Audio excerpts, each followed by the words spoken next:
News కి స్వాగతం. రాజ్యాంగ నిర్మాత డాక్టర్ బిఆర్ అంబేద్కర్ మహనీయుడని వక్తలు పేర్కొన్నారు. ఆయన ఆశయాలు సదా ఆచరణీయమైనవని Kakinada BJP convener Gatti Satyanarayana, BJP SC cell Morcha నాయకులు ఏడిద కృష్ణ పేర్కొన్నారు. కాకినాడ ఇంద్రపాలెం లాకుల వద్ద అంబేద్కర్ విగ్రహానికి జయంతి సందర్భంగా పూలమాలలు వేసి నివాళులర్పించారు. ఈ సందర్భంగా వారు మాట్లాడుతూ అంబేద్కర్ ఆశయాలను ప్రతి ఒక్కరూ ముందుకు తీసుకెళ్లాలని పేర్కొన్నారు. అంబేద్కర్ యువతకు ఆదర్శమని తెలిపారు. ఈ కార్యక్రమంలో బీజేపీ నాయకులు తదితరులు పాల్గొన్నారు.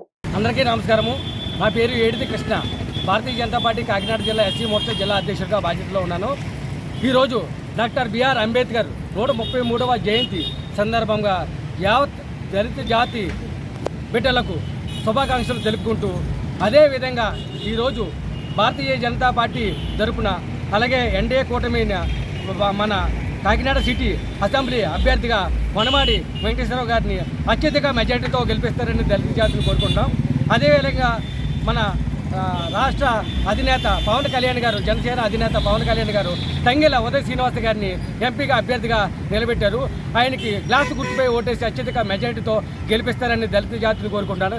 ఎందుకంటే ఏదైతే భారతీయ జనతా పార్టీ నరేంద్ర మోడీ గారు సంక్షేమ పథకాలు పెట్టారో ఆయన పెట్టిన అభ్యర్థులు కాబట్టి మీరందరూ కూడా గెలిపించి అత్యధిక మెజార్టీతో గెలిపిస్తారని యావత్ దళిత జాతికి కోరుకుంటూ ఈరోజు డాక్టర్ బిఆర్ అంబేద్కర్ శుభాకాంక్షలు తెలుపుకుంటాము. జై హింద్, జై భారత్.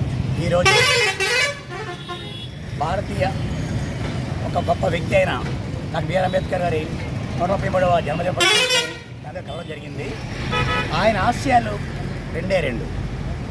దేశం అభివృద్ధి చెందాలనుకుంటే దళితులు బాగా చదువుకోవాలి. బాగా చదువుకుని ఒక చదివే వాళ్ళకి వర్గానికి ఆలోచించే వ్యక్తి ఎవరంటే మన అంబేద్కర్ గారు. అంబేద్కర్ గారు పుట్టింది చాలా బడుగు బలహీన కుటుంబంలో పుట్టిన కూడా దేశంలోనే ప్రపంచ స్థాయి ఒక వ్యక్తిగా ఎదిగి ప్రపంచంలో ఉన్నత స్థానం సంపాదించే వ్యక్తి. ఆయన గురించి విషయం చెప్తాను. ఆయన మొట్టమొదటిగా సౌత్ ఆసియాలో అంటే దక్షిణాసియాలో మొట్టమొదటి భారతీయ ఒక పీసీ వ్యక్తి ఎవరంటే మనకి బిఆర్ అంబేద్కర్ మాత్రమే. అలాగే లండన్లో ఒక మ్యూజియం ఉంది. ఆ మ్యూజియంలో విగ్రహం పెట్టాలంటే చాలా పెద్దలు పెడతారు. అలాంటి లండన్లో మ్యూజియంలో కూడా కార్ల్ మార్క్స్ అనే వ్యక్తి మీరు ఉంటారు. ఆయన కార్మిక నాయకుడు.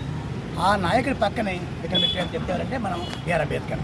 అలాంటి వ్యక్తి జన్మదినం మనం అందరం కలిసి చేసుకోవడం అనేది మనకు తెలిసిన విషయం. అదే విషయంలో మేము అందరినీ సోదరుని అభినందిస్తూ ఆయన పట్ల నడవాలని కోరుకున్నాం.